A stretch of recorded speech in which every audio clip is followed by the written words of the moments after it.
తెలుగు వారికి మోహన్ బాబు గురించి ప్రత్యేకించి పరిచయం అవసరం లేదు. టాలీవుడ్ లో తన డైలాగ్ డెలివరీతో ఓ ప్రత్యేకమైన స్థానాన్ని ఏర్పాటు చేసుకున్నారు.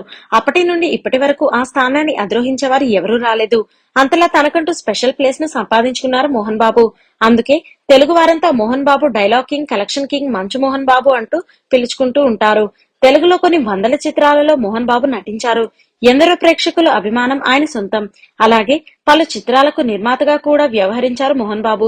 చిత్ర పరిశ్రమకు ఆయన చేసిన సేవలు గుర్తించి అప్పటికే కేంద్ర ప్రభుత్వం 2007లో పద్మశ్రీ పురస్కారంతో ఆయన సత్కరించింది. అయితే ఈ క్రమంలో తనకు ఎన్నో అవార్డ్స్ ను రానివ్వకుండా చాలా మంది అడ్డుపడుతున్నారంటూ మోహన్ బాబు వ్యాఖ్యానించారు. దీనితో ప్రస్తుతం ఈ విషయం పలు కొత్త చర్చలకు దారితీస్తోంది. మోహన్ బాబు కెరీర్ లో ఎన్నో హిట్ సినిమాలను తెలుగు ఇండస్ట్రీకి అందించారు. రాయలసీమ రామన్న చౌదరి, అసెంబ్లీ రౌడీ, అడవిలో అన్న, పెదరాయుడు, అల్లుడు గారు ఇలా ఎన్నో సూపర్ హిట్ చిత్రాలు ఆయన కెరీర్ లో నిలిచిపోయాయి. అయితే తనకు రావాల్సిన ఎన్నో అవార్డులను రానివ్వకుండా కొందరు అడ్డుకున్నారంటూ గతంలో మోహన్ బాబు చేసిన వ్యాఖ్యలు ఇప్పుడు వైరల్ అవుతున్నాయి. గతంలో ఓ ఇంటర్వ్యూలో మోహన్ బాబు మాట్లాడుతూ, చరిత్రలో నిలిచిపోయే చిత్రాలు నేను చాలా చేశాను. కానీ ఒక్క సినిమాకి కూడా అవార్డు లేదంటే రాకుండా చేశారు. నేను అప్లై చేశాను. రాయలసీమ రామన్న చౌదరి, పెదరాయుడు ఎలాంటి సినిమాలవి? నాకు అవార్డు రాకుండా అడ్డుపడిన వ్యక్తులు నాకు తెలుసు. వాళ్లకు ఫోన్ చేసి కంగ్రాట్స్ చెప్పాను. థ్యాంక్ యూ సార్, నాకు అవార్డు ఇవ్వకుండా ఓ చెత్త సినిమాకి ఇచ్చారు అని చెప్పా. అది కాదు అని ఏదో చెప్పబోయాడు.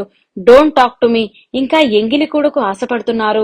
ఇంత వయసొచ్చింది, మీరంతా కమిటీ సభ్యులు, ఎందుకు అటువంటి పనులు చేస్తారు అని చెప్పాను అంటూ చెప్పుకొచ్చారు మోహన్ బాబు.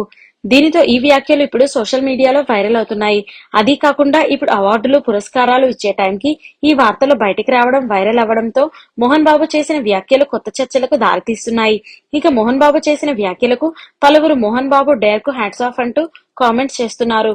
ప్రస్తుతం మోహన్ బాబు అడపాదడపా ఏవో ఒక చర్చలతో సామాజిక మాధ్యమాల్లో కనిపిస్తూనే ఉన్నారు.